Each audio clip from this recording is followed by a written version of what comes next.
Thank you very much to Professor Diana Ryan-Singh, President of the University of Trinidad and Tobago. In this capacity as chair of the proceedings, I'm cautious not to get involved in the debate. But Professor, your perspective, your enlightenment of UTT's role, the context in which you have based this morning's presentation to us gives us more than just food for thought. And if we had to put it into an image, we have a vehicle that's on a road. We are attempting to change and upgrade the vehicle as it is moving. The question, though, is, where are we going to? I use that as the context in which to bring the Executive Director of the Caribbean Center for Competitiveness at the University of the West Indies to the microphone to deliver this morning's keynote address. She is sought after in her role as economist, as many other economists are sought after, especially when the price of oil and gas has changed from what it was a year ago. So it's great time for economists. They're popular, and that's good. In this context of Global Entrepreneurship Week and at our launch this morning, we're proud and pleased to invite to address you Mrs. Indera Sagewan-Alli.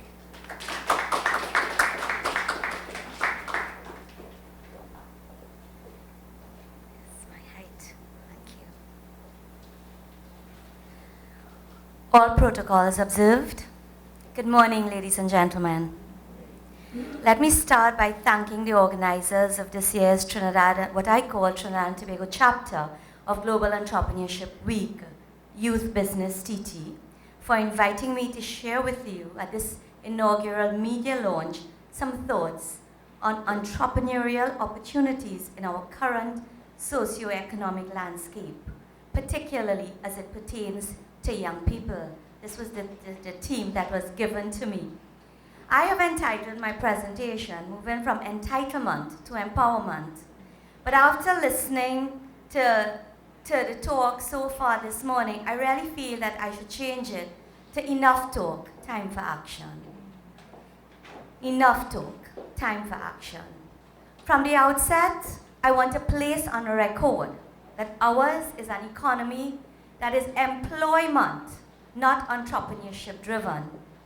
Since independence, successive governments, note I stress the word successive governments, have implemented a singular state-led dependency model of development.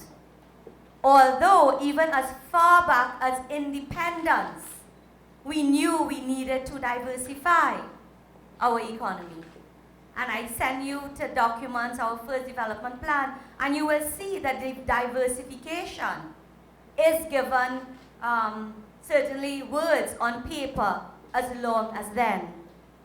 Our people, whether college graduates or high school dropouts, have an expectation of finding a job, almost as an entitlement. And with the largest contributor to our GDP, the energy sector, generating employment of only 3 to 4% of our labor force, approximately 30,000 out of our labor force of 600,000, and our other productive sectors not realizing sufficient growth, people have looked increasingly to the state to provide employment. And Papa State has not disappointed. Not though in our best interests. Yes, there have been, as I have said, verbal articulations on the importance of private sector investment, diversification, and in more recent discourses, notions of creativity, innovation, and entrepreneurship. But we have done little more than play children's hopscotch with these things, in my humble estimation. And so, courtesy state intervention in the labor market, we boast of an official unemployment rate today in Trinidad and Tobago of approximately 4%. Notwithstanding, youth unemployment and underemployment is closer to 20%, and female youth unemployment even higher. And of the 6,000 plus persons in the labor force, approximately 200,000 are employed in government make-work programs. This according to UWI economists. And in CPEP and URP alone, over 100,000 persons. And youth, unfortunately, features heavily in this figure through programs such as OJT, YAPA Must, and even URP and CPEP, and there's a whole list that I don't have time to list.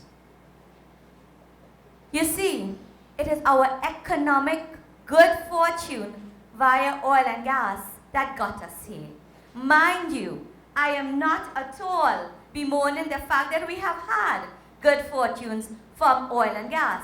I am bemoaning the fact that those who we have put to govern our behalf and to put us on a path to sustainable development have failed to use these resources so to do, and instead have used these resources to keep us trapped in a culture of entitlement of a job, rather than incentivizing us to do different. So where are we? We know where we are now. We've just come out of a budget. I don't need to tell you where we are now. The more important question is, where will we be 1 year, 2 years from now? I don't know about you, but I am tired of hearing what we can do in the future. And we come year after year and talk about the possibilities. And then we go back to our respective places and we do very little to translate potential into actual deliverables. And so, where will we be 1 or 2 years from now, given the current decline in fortunes of oil and gas, given the contraction in other labor-intensive productive sectors, manufacturing, agriculture, tourism? Not going to quote the statistics for you today, where we have employment cuts in the energy sector. And I am expecting more to come, where we have the negative recovery prognosis for oil and gas going forward, and where overall we have lethargic growth in the global economy. These are our realities, and all of this I am saying to you translates into a reducing capacity of the state, of Papa State, or in the past, and in the last government, Mama State, to sustain its efforts at employment generation. Sadly, there are little expectations that employment opportunities will be readily available through other sectors, largely because we have not prioritized economic diversification beyond oil and gas. The question then is, wherein lies the hope for the youth of our nation? And it's a good time for us to do more than just ponder on this as we launch this very important initiative. Is it in self-employment, youth business, youth entrepreneurship? Clearly, we are here because we feel therein lies the answer. CARICOM's Secretary General, Ambassador Irvin LaRocque, has expressed concern about a rising level of youth unemployment. He concedes, and rightfully so, that this shows a mismatch between the skill set that are necessary and those being taught. And I think Professor Narayan Singh in his delivery spoke to that. He goes on, though, that is Secretary General LaRocque, he goes on to offer a solution. He said what we need to do is to broaden the offerings within our general education system to promote creativity and innovation. I say, easier said than done, because Ambassador LaRocque is but one of the myriad of leaders, both local and regional, mouthing these very sentiments. But none of them, and I repeat, none of them have moved beyond words to creative and, I dare say, necessary intervention. And so the youth is left to intervene on its own behalf. And I say Youth Business TT is clearly one such intervention, and I salute you. You see, ladies and gentlemen, youths, better than their elders, understand that it is more than educational reform to promote creativity and innovation and a matching of skills training to labor market needs that is required. They know that to do just that is simply to answer the question for them how to get a job. When they are more interested, or we are here today because we are hoping that they are more interested not in finding a job, but in creating jobs. In effect, education reform has to do more than capitalize on catchphrases made popular elsewhere. It has to start with the end in mind. And the chairperson said that. We have to start by knowing clearly what the destination is. If we want a different expectation from our graduates, then I dare say we have to set the required goals at the outset. To illustrate, you cannot train persons to find a job in the labor market and at the end of the training say, go forth, be creative, be innovative, be an entrepreneur, start a business, when the very training he received did not prepare him for such action. And that, ladies and gentlemen, is the problem with our education system from nursery to tertiary. I salute UTT for making an effort to change that dynamic. But it is more than simply changing curriculum. It is changing curriculum knowing what the destination is that we want to arrive at. You see, the natural born entrepreneur, and this is something we need to think about carefully. The natural born entrepreneur is a minority, a gem as rare as diamonds. The majority must be trained to become entrepreneurs. An innovator is not an entrepreneur. The entrepreneur is the one who sees commercial value in the innovation and has the risk-taking mindset to press forth, to be prepared to fail and try again, to hit the jackpot and get up and try again on other ventures. I tell you, I have quite a bit of training as an economist, and one would think I could possibly be a very good entrepreneur. It does not follow. I am happier seeing my money in the bank and knowing it's safe. Good news for former banker in the audience.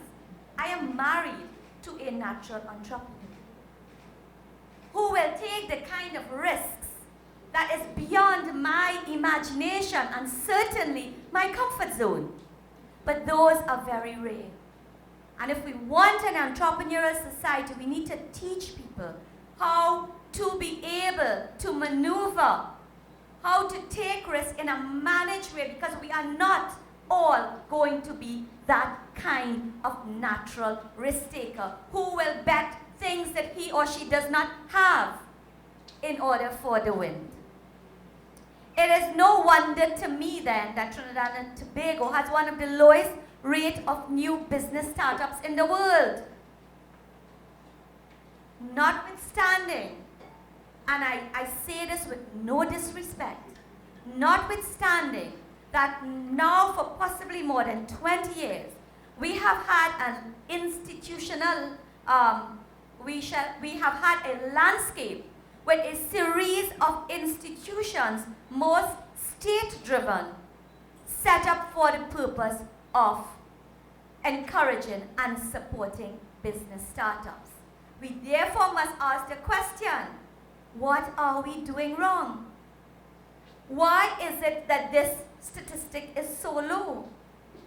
You see, MSMEs are the bedrock of sustainable growth in most economies. And in Trinidad and Tobago, it has served a critical purpose. In fact, in 2010, the SMEs numbered 18,000, contributed nearly 28% to GDP, and employing 200,000 persons, approximately 30% of our current labor force. Of the total 91% of SMEs in Trinidad and Tobago, 75% are micro enterprises, very small enterprises. Unfortunately, we are not doing sufficient to grow this important business sector. MSMEs suffer significant constraints, most notably financial. In Trinidad and Tobago, only 11% of MSMEs startup funding comes from the banking sector or the financial sector. 70% comes from personal savings. This is very important to note. 70% comes from personal saving. To me, it can inform how we organize ourselves as a people, as a community, to be able to support this important kind of initiative. The financial market, you see, is characterized by these things. One, I'm not going to continue numbering, right? It's characterized by high commercial bank interest rates. And I note with interest that the lending from Youth Business TT comes at an interest rate of 9%. Yeah? 9%, which is quite high for a very small business. I don't have the statistics in terms of your success rate, but it would certainly be interesting to find what it is. And to what extent does that kind of lending on those terms, who does it appeal to and who is getting left out in the code that you may need to address? So high commercial bank interest rates characterizes the market. Risk aversion by banks. Perception of MSMEs by banks as high risk and unbankable. Investment costs tend to be higher than market costs. There is a buy and hold culture in the shares market that doesn't allow for that to be a mechanism for financing. There's a paucity of financial accounting information on SMEs, creating difficulties for banks to assess creditworthiness. And this is an important issue from the perspective of the banks. There's high administrative or transaction costs of lending to SMEs due to small volumes and lack of economies of scale. We in Trinidad and Tobago have had a failed venture capital model, and therefore whenever the word comes up, we say, no, that can't work here. We have a heavily bureaucratic process to access institutional guarantees and funding, this from the mouths of SMEs. And finally, we have a legislative model that is largely large business focused.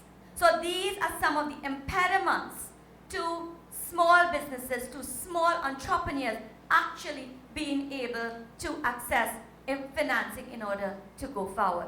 What do we do then? Do we throw our hands up in the air in despair? I imagine many have in fact done so. But choosing to be hapless victims is not the gumption that characterizes entrepreneurs. So, as Trinidad and Tobago gets ready to participate in this year's Global Entrepreneurship Week, the world's largest celebration of innovators and job creators who launch startups and bring ideas to market, let me bring some ideas to market on how we can move the Trini psyche from employee to employer, on how we can truly build an entrepreneurial economy. The first has been alluded to by the CEO of NETCO, institutional rationalization, lining up all our institutions and getting everybody to be on the same page. My question is, who's going to take responsibility for that? We need to stop coming to forums like this and simply say, it needs to be done, and that's just leaving it hanging. Somebody, maybe NETCO, you're at the table, maybe you should say, NETCO is going to take the lead on actually doing this particular activity because it is so very required. That's the first thing. Second, very critical, we need education for entrepreneurship. And as Professor Narayan Singh said, from as early as primary school we need it. Our current primary school curriculum is rote-based. It actually destroys the creativity in our young people. I am a mother of a 9-year-old boy, and I can tell you from my own experience, this is the reality. It is little wonder that our boys are failing in the education system. It is little wonder that they are turning to violence and crime because they are being told in the classroom to stop thinking, stop being creative.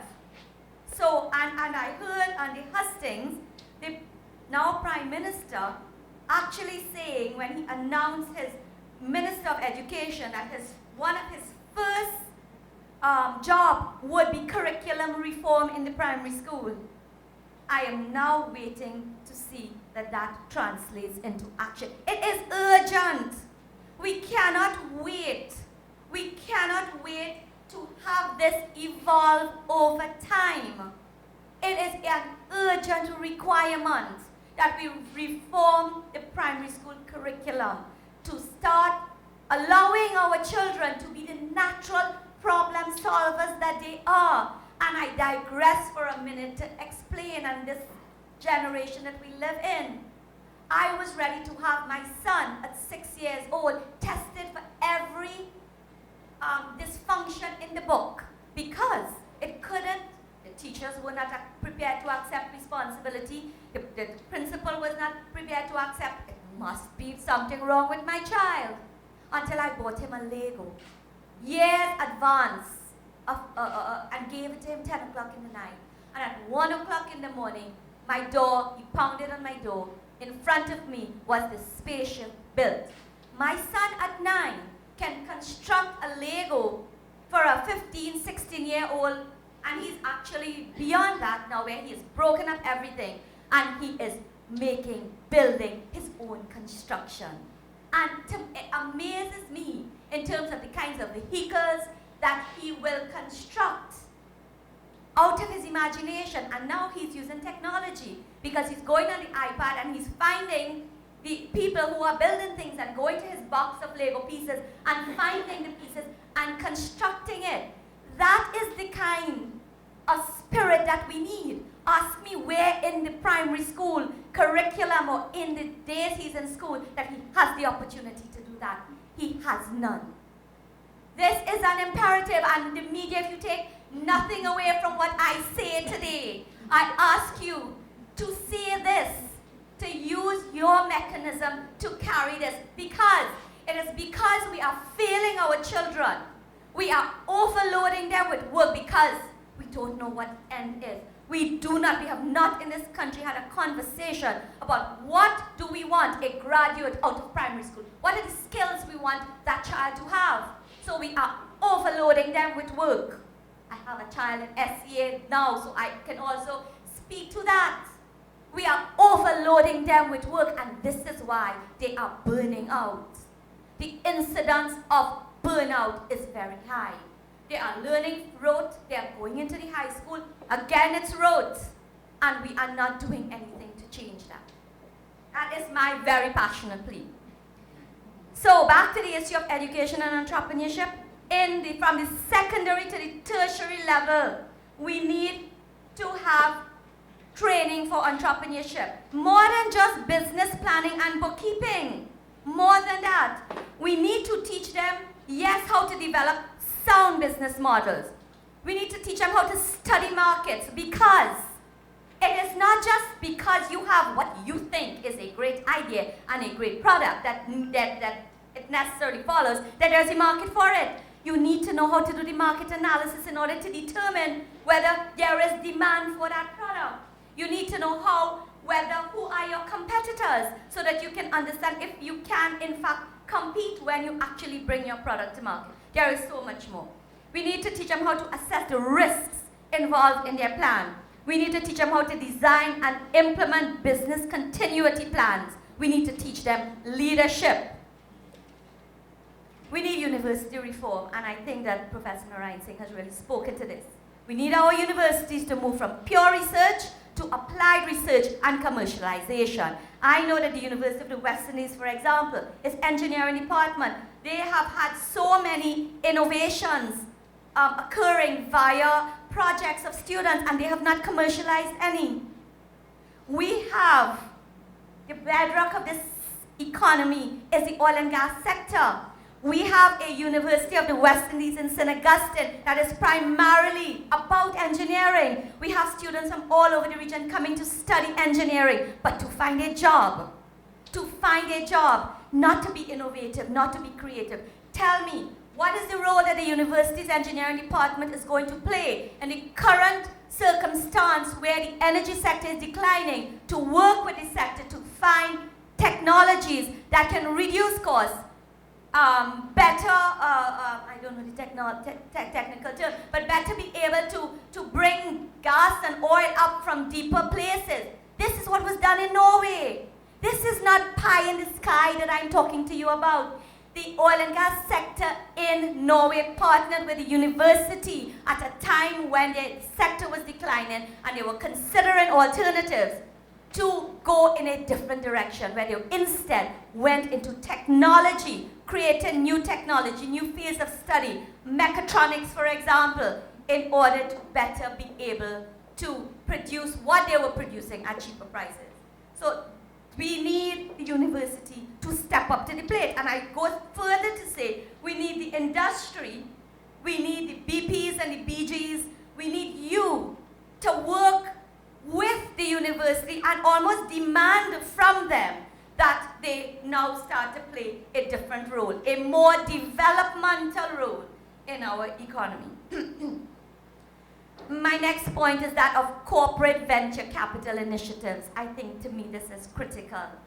I happened to visit Silicon Valley, and in Silicon Valley,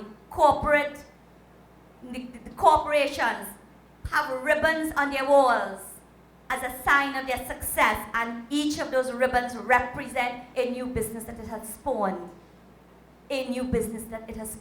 What prevents corporate Trinidad and Tobago, and maybe what you need is a vehicle that can convince you to do this? And in fact, let me tell you that my center that I had, I just commissioned a study that is looking at the whole concept of venture capital and looking at the nuts and bolts of a model for venture capital management structure, etc., that we could possibly use as a template for convincing corporate Trinidad and Tobago to put resources rather in such a venture. Clearly, we will need, it must be managed by experienced entrepreneurs, less state, more private sector, and there must be strict accounting procedures put in place. We need to start to talk about things like public crowdfunding platform. Here's where the issue of technology becomes important. Here's where we should be telling our young people at the university in the ICT sector, this is what you need to be doing, creating this kind of platform. And finally, we need to focus on using approaches such as clusters and value chain in order to determine where we go. See, it is one thing that young people come with their idea and they bring it to you. But there are a lot of people who don't know where opportunities lie. And it has to be the responsibility of someone. And I think the state here has a critical role to play in doing the robust research and analysis that is required in order to identify the niches. I want to say it, president of Fashion TT, I've had the opportunity to read the strategic plan that was done for the fashion industry, and I have to tell you, at the end of the day, it still doesn't tell me where we're going.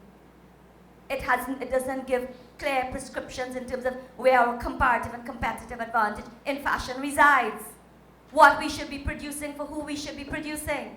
These are questions. We need to know what we want before we commission these kinds of studies. At CCFC, my center, we have done a study on the fashion industry, and we have identified areas where we have that kind of advantage, and I would be happy to discuss it with you. But we need cluster approaches, you see, because there are synergies to be derived from this. There are benefits of scale to be derived from this. If you have a number of entrepreneurs getting involved in a particular area, then there are the opportunity for success is a lot greater than if you have disparate one individuals doing things in their individual self. Time doesn't permit me to go into more details. I'd be happy to do so if you wish. Opportunities lie in some key sectors. Imagine we have a food import bill of $5 billion. $5 billion. When you go into the grocery and you scan, most of it imported. Therein lies opportunity. Therein lies opportunity. To convert that $5 billion, at least part of it, from spending that goes outside of Trinidad and Tobago as a leakage to spending that takes place on food that is produced within the boundaries of Trinidad and Tobago.